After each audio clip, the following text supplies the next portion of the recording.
Getting there, students. Here's part 3 of the workbook in lesson 2. Let's take a look at this first one. We have 5 over x cubed times 3x to the 8th. So I'm going to split these up. If we remember from last year, dividing is the same as multiplying by a inverse problem. So 5 divided by x cubed is the same as saying 5 times 1 over x to the power of 3. Okay?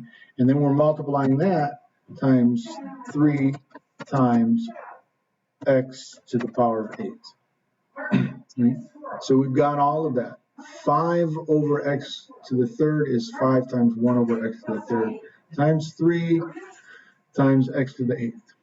So I'm going to use the magic of the commutative property and move stuff around.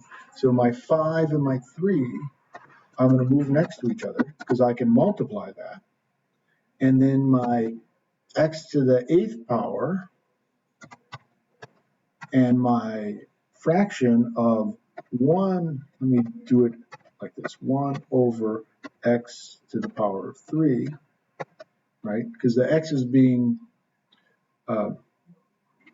raised to the power of 3.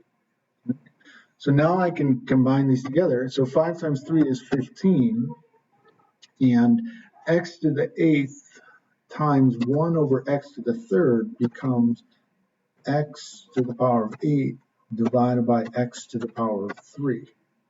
Okay, if I want to write that a little bit better. So x to the power of 8 divided by x to the power of 3. Right? So that is x to the power of 8 minus 3. That gives me x to the 5. So 15 times x to the power of 8 divided by x to the power of 3 equals 15x to the power of 5. Okay? Go ahead and give a couple of tries to these other ones on your own.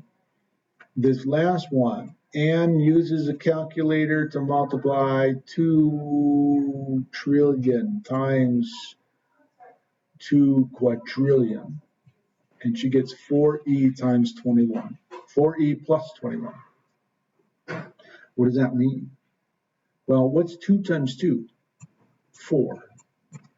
How many zeros do we have here? We've got 3, 6, 9, 10, 11, 12, 13, 14, 15, 16, 17, 18, 19, 20, 21.